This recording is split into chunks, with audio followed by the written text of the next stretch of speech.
Welcome to I'm From the Internet, a podcast about the internet, its users, and their consequences. I am disgraced comedian Winslow Dumaine, sitting here with Brandstetter for hour 3 of talking about Beanie Babies.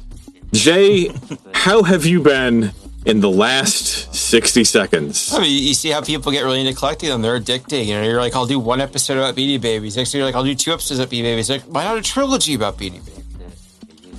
Yeah, I'm surprised that we haven't made this reference yet, but like the fact that they all kind of look the same and all kind of look like shit, it's just Funko Pops.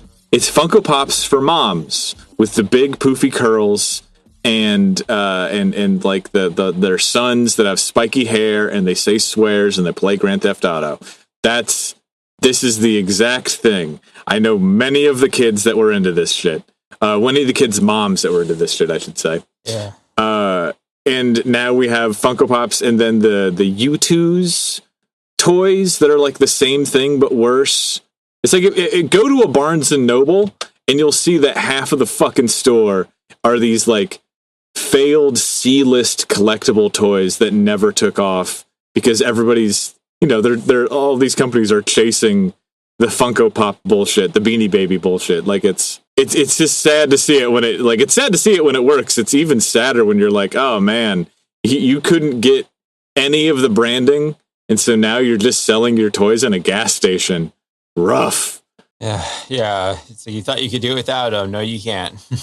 Yeah, because while we were on a little break here, I did look up Columbine Beanie Babies or Columbine Bears, and like, look, man, I am not gonna ever. I'm not that guy. I'm not that fucking tasteless. But they have like a lot of Columbine shirts, and like remember Columbine, and also like Columbine High School has a whole thing where they sell their shirts, right? Of course they do, because it's the Columbine and you have your school on it. But like, I know a guy who just like happens to have like a Columbine high school shirt for like their athletic team, and then his friend was in Sandy Hook and like got him like a little memento from there, and none of this intentionally, has just happened to collect a bunch of memorabilia from like massive school shootings. He's just drinking coffee out of a cup from I think Kenosha, and so he's like, oh well, Jesus Christ, like I have this whole fucking thing. But yeah, I'm looking at Columbine Remembrance Bears. It looks like one was sold for $200. They're not, you know, obviously they're not the Thai brand one. I mean, it seems like that probably still has a collector's market around it, like Columbine collectors. So I can see that being a thing. Yeah, a lot of them have the Columbine flower on it and all that. Yeah, interesting. Then there's also like a Columbine rabbit. That's just Columbine Dubois hair rabbit. Retired Boyd's Bears plush. Columbine Cody, Smokey the Bear. Who is Columbine Cody? That's like a name of like a problematic wrestler. That's like the trans man version of Diablo Cody. Oh boy. This is a distressing looking one. I'm looking at a dude. I'm sorry. I know we need to get to the episode. There's so much important news, but I just want you to see. I want you to see this very upsetting looking bear here. I'm dropping this in the text. You can be the wordsmith on this one because this one is very, very bad. Okay, when I was growing up, my sisters had like a nice version of this. This is extra creepy thing for you. Okay, let's see. Sold Memory Bear Denim Patches, Handmade Clothing Memorial Remembrance Blue Bear. And this is a blue denim teddy bear, like very similar. There was not the one that was sold in stores, one that was made by hand.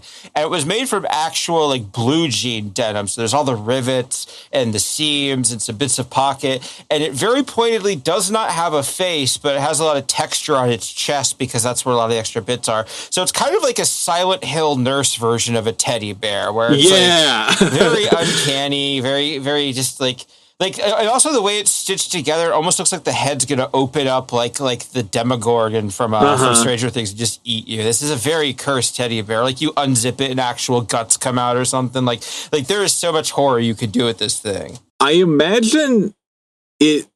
I would need to see what it looks like in real life, but it's stylized to look like it's made out of scraps of jeans, but it's like the size doesn't, like the size of the stitches doesn't really work. Okay, yeah. Yeah. This was the gimmick was they were made out of denim and they were washable, so you could draw on them with a marker and then wash them and then they'd just be clean. You could draw on them again. Okay. Yeah, because it just looks...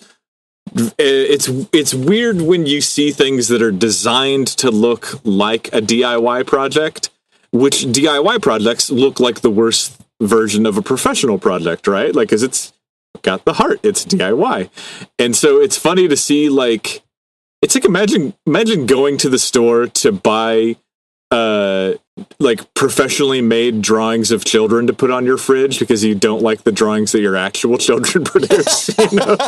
like, honey, look, if you get on the level of the stuff that I get from the actual Pier 1, then we'll maybe put you on the fridge. But for right now, we're going to have the professionals up there. And then we're going to put it in the trash where it belongs. Yeah, exactly. God. That's rough. Yeah, so there's some distressing Beanie Babies out there. No rats, only mice, which is a missed opportunity, I think. So one interesting thought I kind of have about this too is that, like, you know, Beanie Babies came first, but then there were other fads like Tickle Me Elmo and Furby and such. And I think a part of that is because the Beanie Babies craze, it built all this machinery of speculation and fandom. And then when it started to wane, those people needed something new to focus on. Like, you can find, like, one of the big publications was Mary Beth's Beanie World, later renamed to Mary Beth's Beanbag World after they had a legal threat from Tie Incorporated, where it was like a quarterly magazine that was about the rarity and value of Beanie Babies. And when the Beanie Babies started to wane, don't you know it? She has an episode about Furby. They're hot, you know, Furbies and you. Yeah, it's fine. It's the new thing they try and move on to. To be clear, Mary Beth's Beanbag World is a different magazine from Mary Beth's Cornhole, which is a complete. You have to show your ID if you want to buy that one. But yeah, we have. It's just Beanie Babies on the cover. It's like Oprah being on the cover of every magazine. Like, pump the brakes. We know who you are. And yeah, there's like Beanie Baby scorpions and shit. But it's all speculators.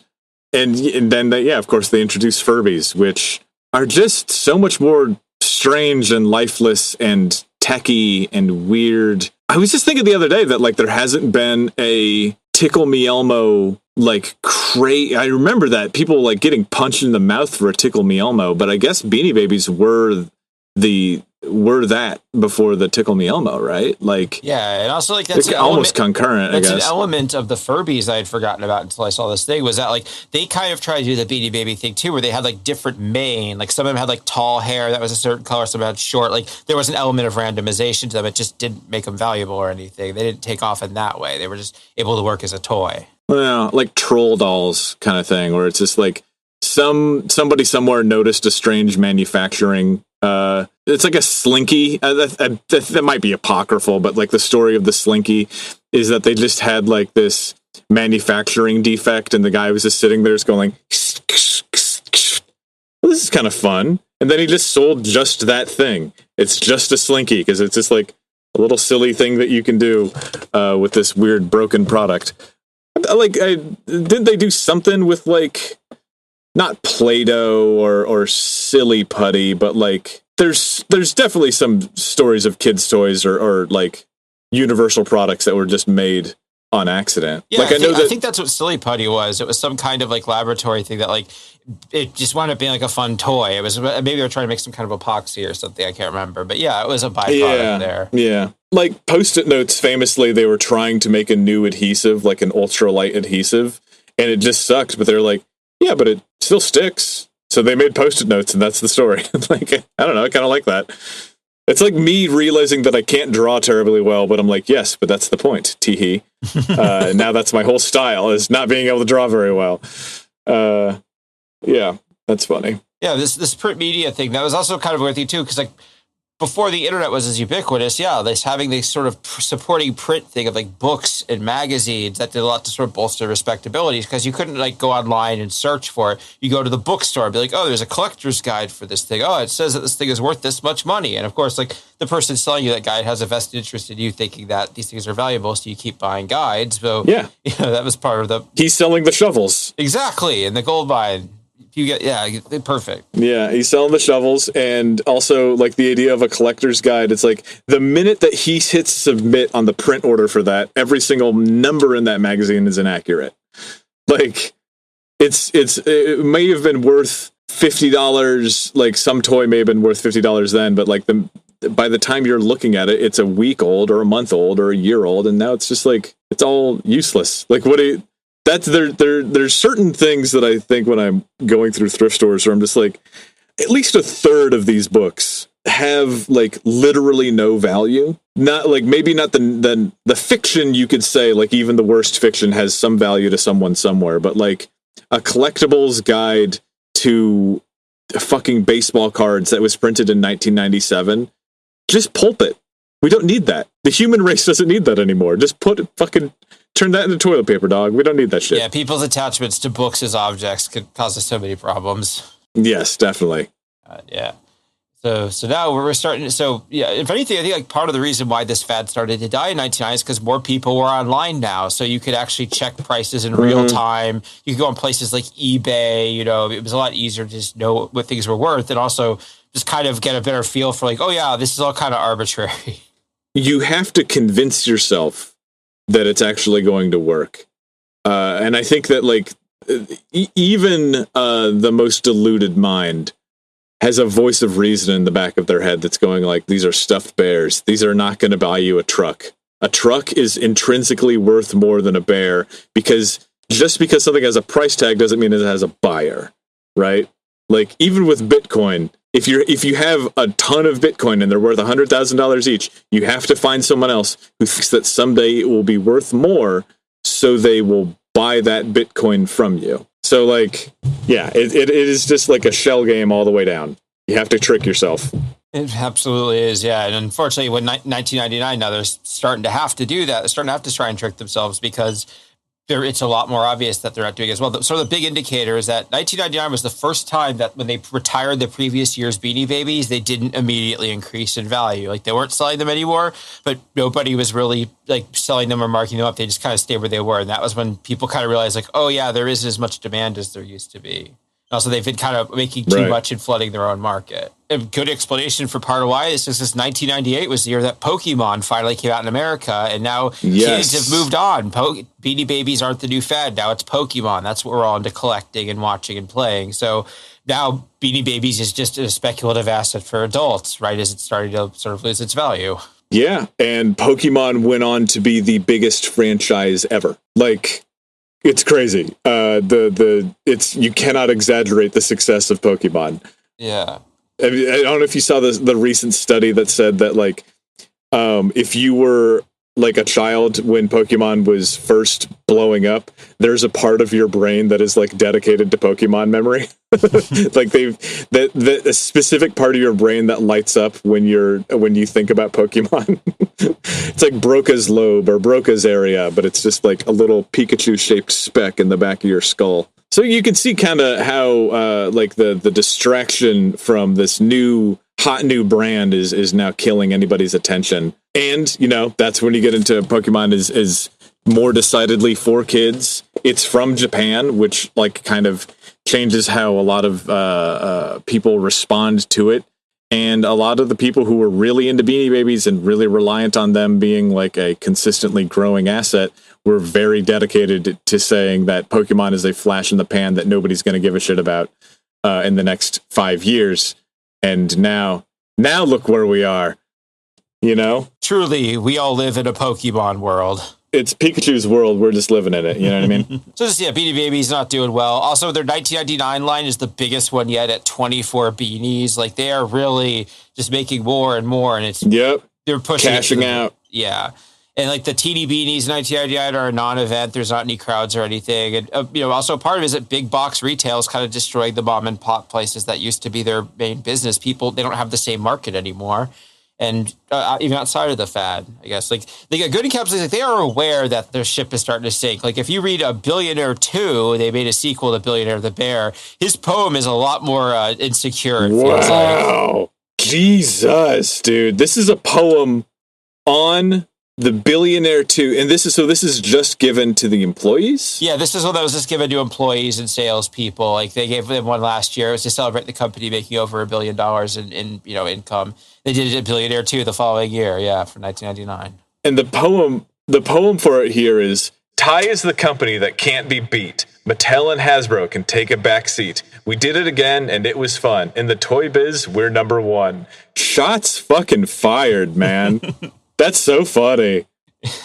Like it's the insecure. Absolutely, the insecurity is very clear here. It's like these like very old, old as Mattel and Hasbro can be, companies that have like this really broad product line.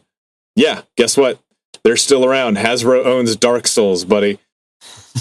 Mattel owns Trixie Mattel. I don't know, but yeah, and now Ty is dust in the wind. Even other children's media at the time is taking hot shots at Beanie Babies. Like another returning from past episode, the Berenstain Bears. In 1999, they released the Berenstain Bears Mad Toy Craze. I have picked out some highlights. Like one thing I appreciate is I always like when kids' books are kind of anti-consumerist, even if only incidentally. So I like this one about them going to the store to try and get the new Berry Bubbies. It says the lines wound around the store, babies were crying, and two daddies got in a shoving match about a place in line had to be taken away by the police. Like, yeah, this is like the chaos of like a new shipment of. Yeah, this is what the Beanie chase actually is.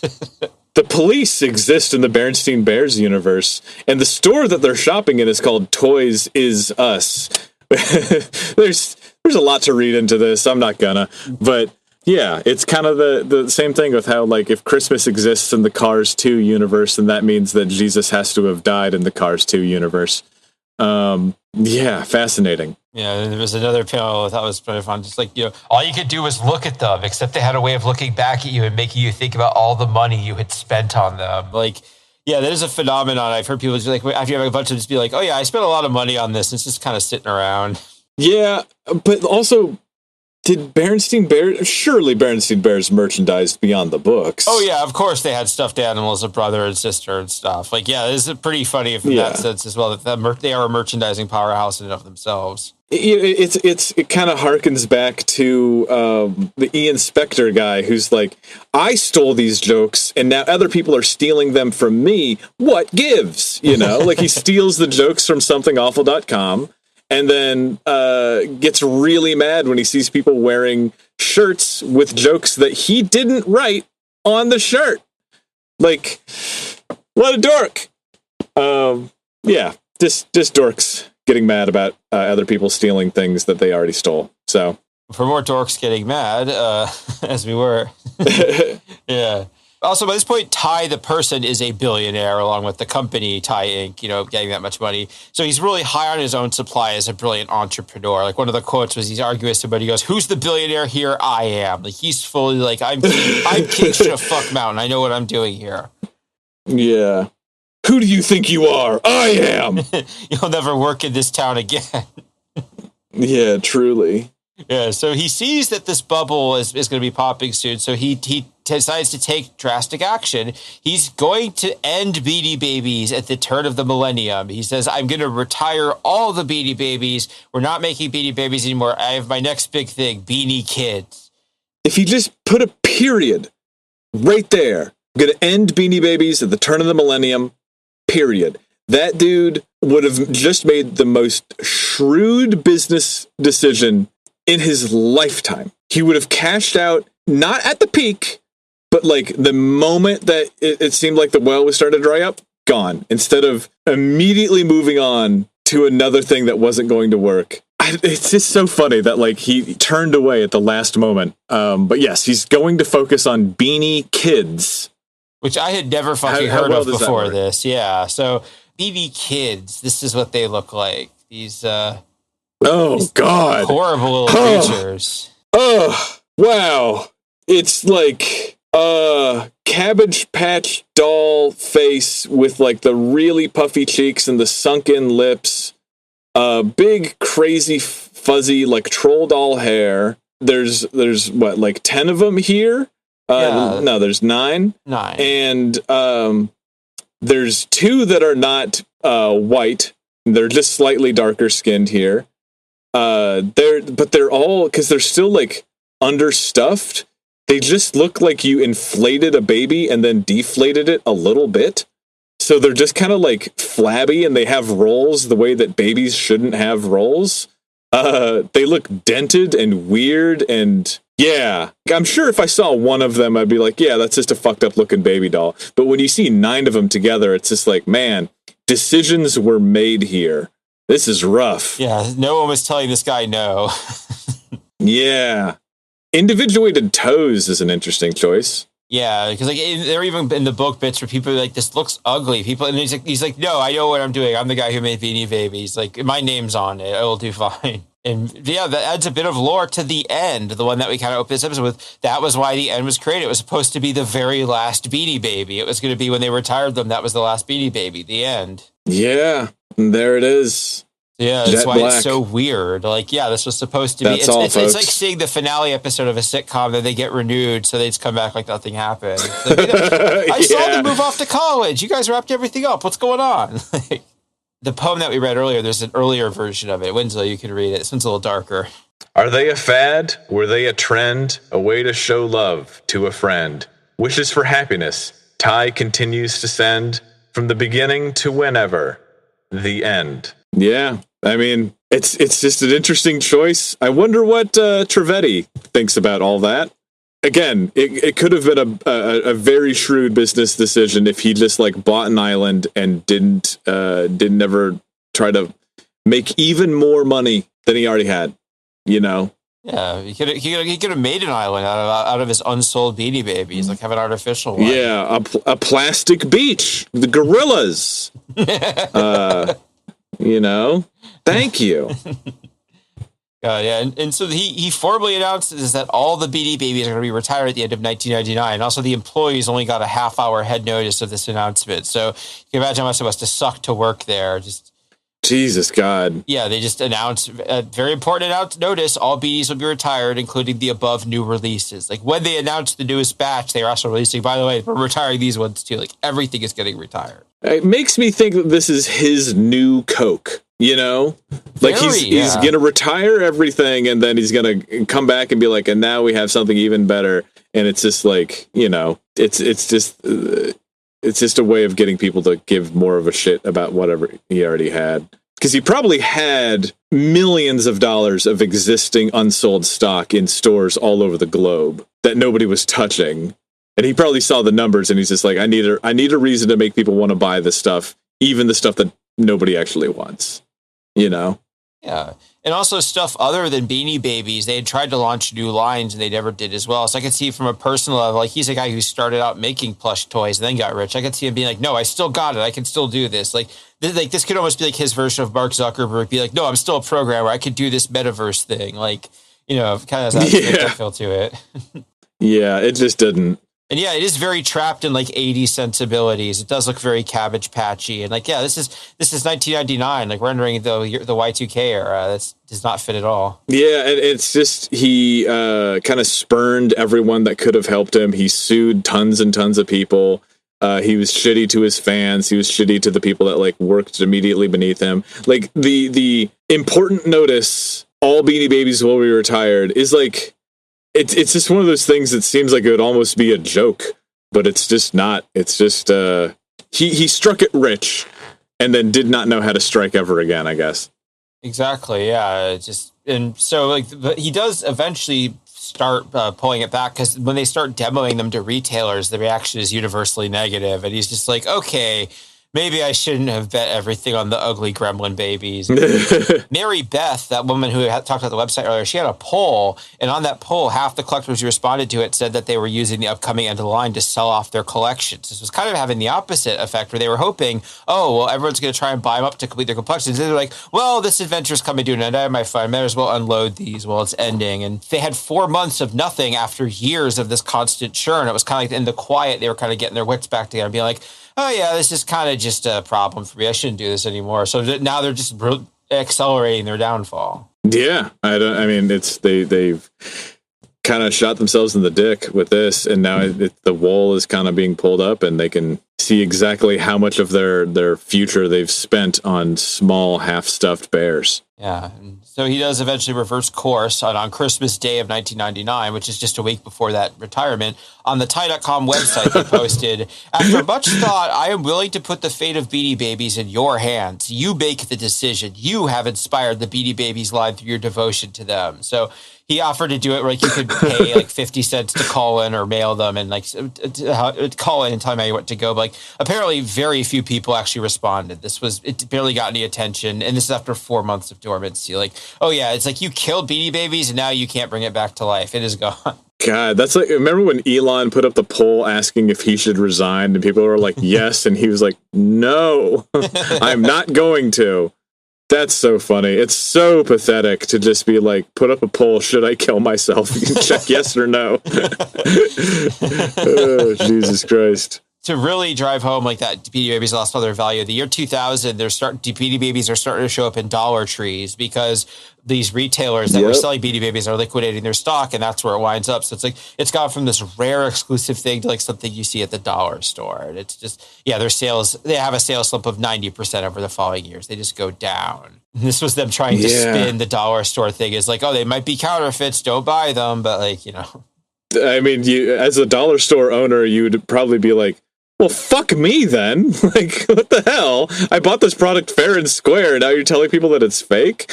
I would sue Ty for that. Yeah, but so surprisingly, though, the Ty Inc. is still around and they're still selling stuff in big box stores because they started doing licensing deals and they started working with the big stores, the two things that they swore they'd never do. They kind of like were like, okay, this is what we need to do to keep existing as a company. So now they're just sort of a generic, inexpensive plush toy company. Like whenever you're at a grocery store or a big box store, you usually see one of their little displays somewhere with like keychains and such on it. Yeah, it's all same pattern, same basic plastic crap. It's just all landfill fodder. Yeah, and like they don't really make the classic Beanie Babies that much anymore. They do make a couple, but for the most part, their Beanie Babies are licensed now. Like the Bluey one that we did earlier. Oh God, this is fun. They have been trying to chase trends since they've haven't ever been in the lead again. So in the 2000s, when Bratz got really popular, they tried to make Tie Girls, which was like their version of that with these horrible little flat faces. Yeah. Just very funny, the idea of like some confused old pervert Googling Thai girls and being like, what the hell?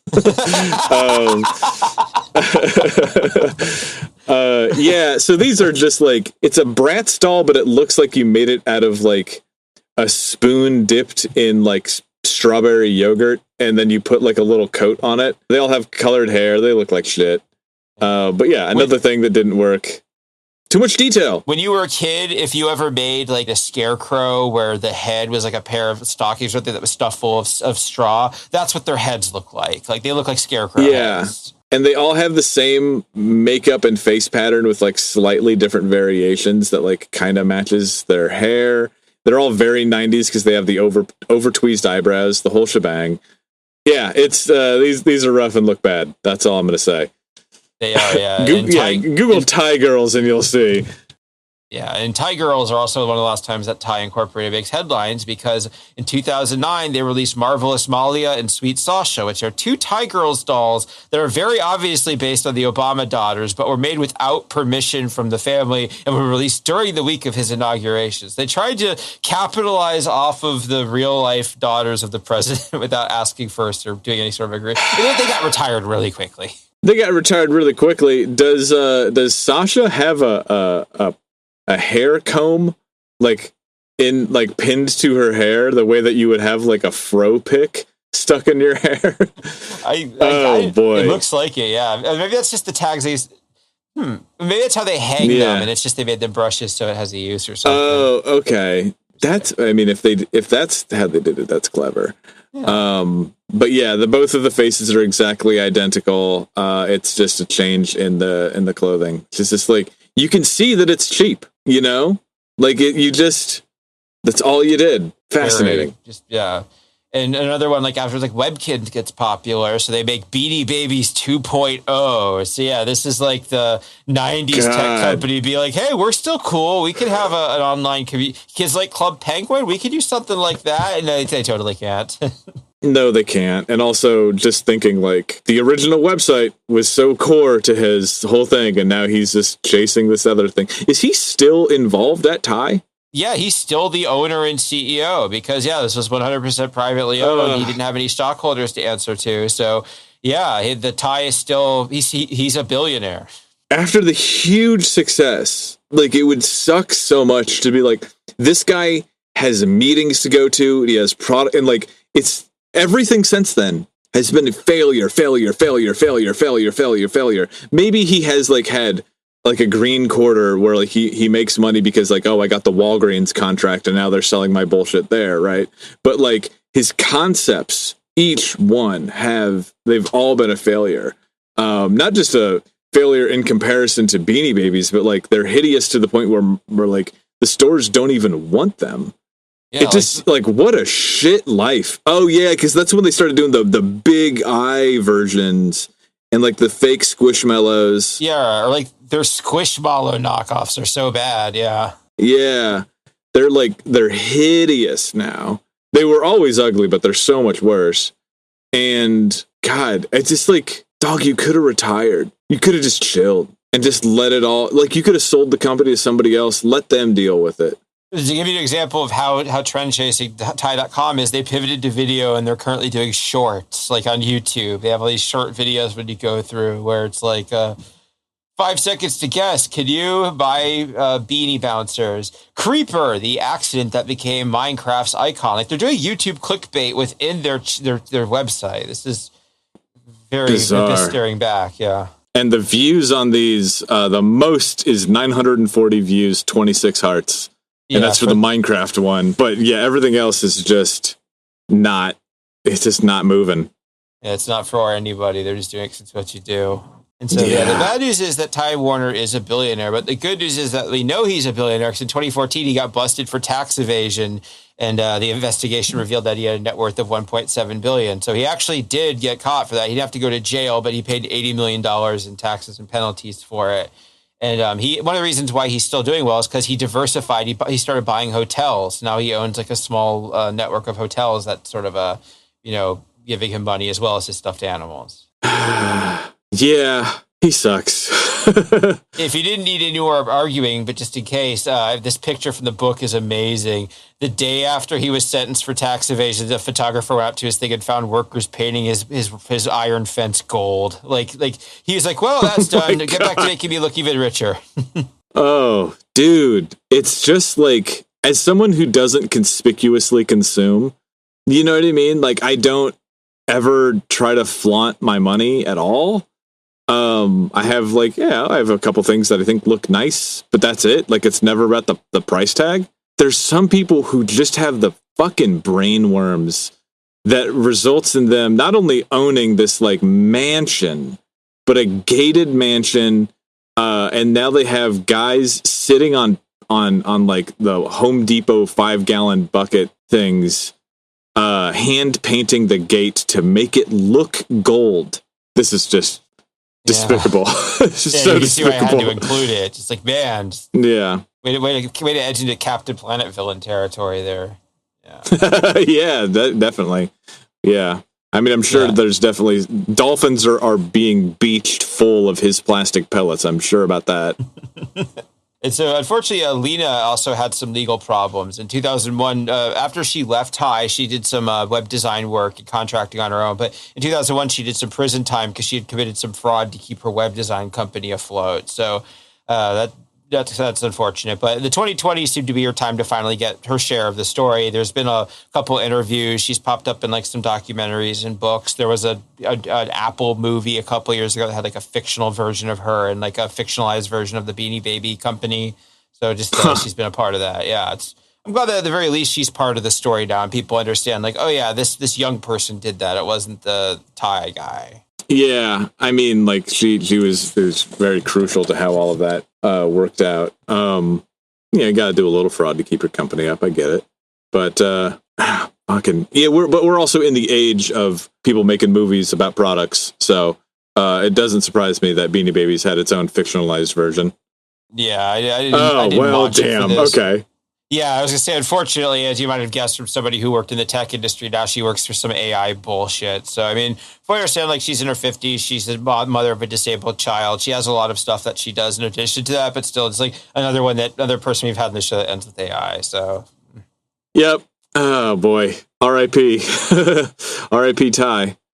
He's still alive, but yeah. He is, but yeah, I do have one person to sort of end this off. There was a side character that kind of almost got completely removed from this in editing named Brian Wallace, but his end slide is really all we need. So Winslow, if you could close out this episode by reading Brian Wallace's slide here. Okay. I mean, first I must describe, he is a red-faced man who looks like if Eddie from Ed, Edd and Eddy grew up, because he's kind of got like this shitty scruff, big open shirt, these loud sneakers, black pants, blue shirt. He looks like he does a lot of cocaine. And he definitely a guy that's has more than once taken himself to the emergency room because his hands were so swollen that the rings were making his fingers turn dark. And he's standing on the red carpet, and around him are 4 different red carpet babes that are in their little pencil skirts and being, young and beautiful and all that. And he's like surrounded by them, looking very pleased and happy, but his eyes are very glassy. As the owner of Wallace.com, the biggest of the Beanie Baby dealers, Brian Wallace made millions in his 20s. When the mania ended, he used his winnings to start a line of trading cards featuring porn stars. That explains the ladies. So he made porno trading cards, and now he's surrounded by porn people. Good for him. Really all you need to know. Yeah, this is a guy who, one of the figures in this, that's the most interesting thing about him. But thankfully, a lot of the women who did this seem to have turned out okay, like the moms that were doing this. Like, obviously, people didn't recoup their losses. One of the funniest ones I found was like an actor on General Hospital spent like $100,000 on Beanie Babies with the argument that it would like pay for his kids' college. And if you do the math, like it would only cost $50,000 to pay for his kids to go to college. So just... Yeah, I don't think if you're acting on General Hospital, you probably have to worry too much about that. That show's doing rather well, but what do I know? That's crazy. I'm glad that the ladies made out of it well enough. I think that they made extremely stupid decisions and they pursued a trend that was pretty obviously not going to work out for them, but at least they didn't get completely fucked over. Ty is living in his life of misery, I imagine. Being a billionaire, but still having to like slavishly work away, making the next failure.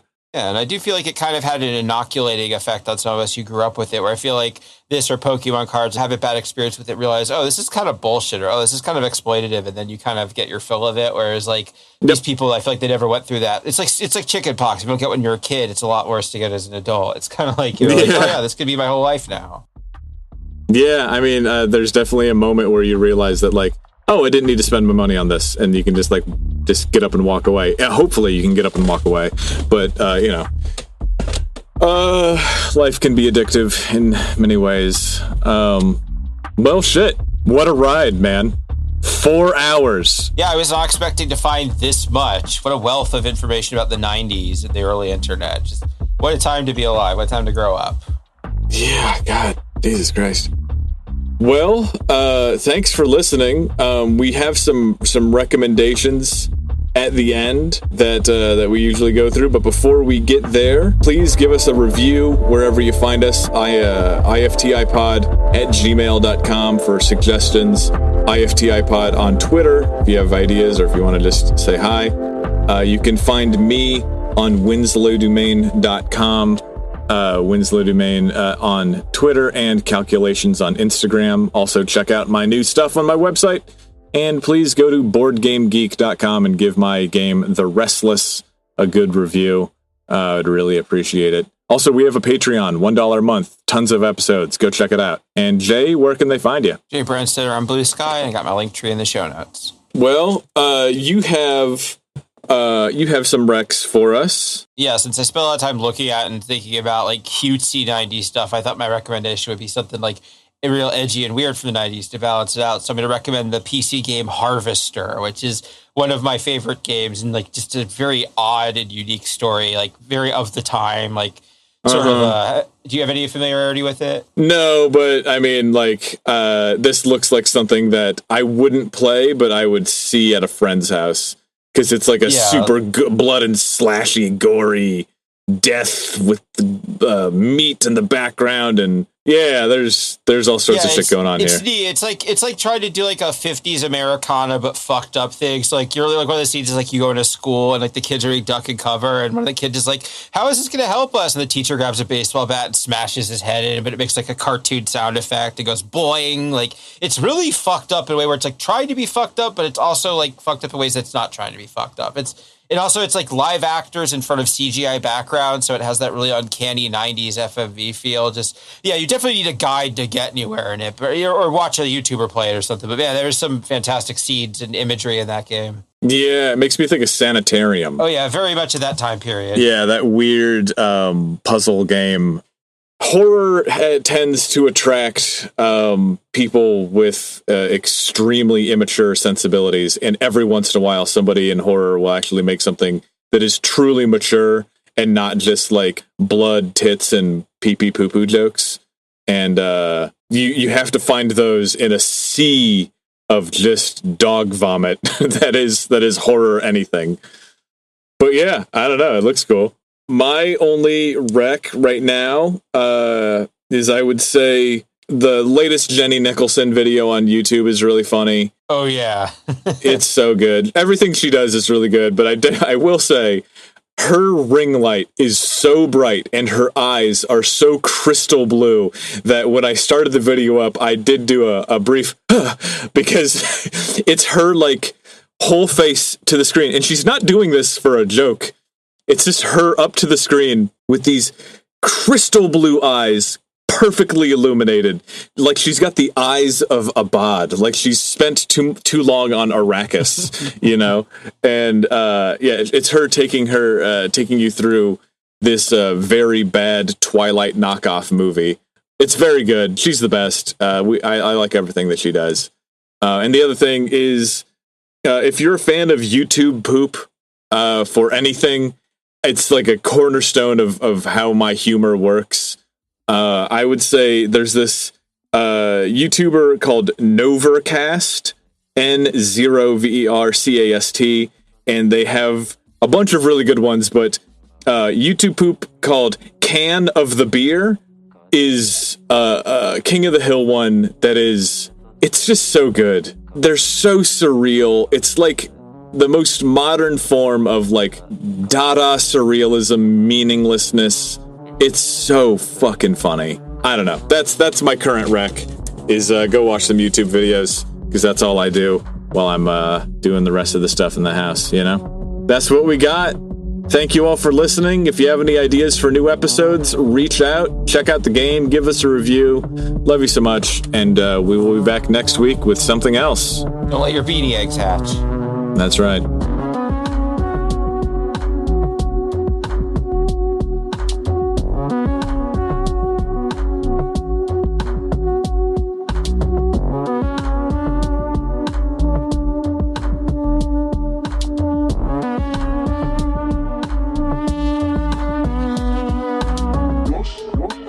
I'm From the Internet is created by jaybrandstetter and Wins the Domain. Edited by Steve Brown. Music by Steve Isbrook.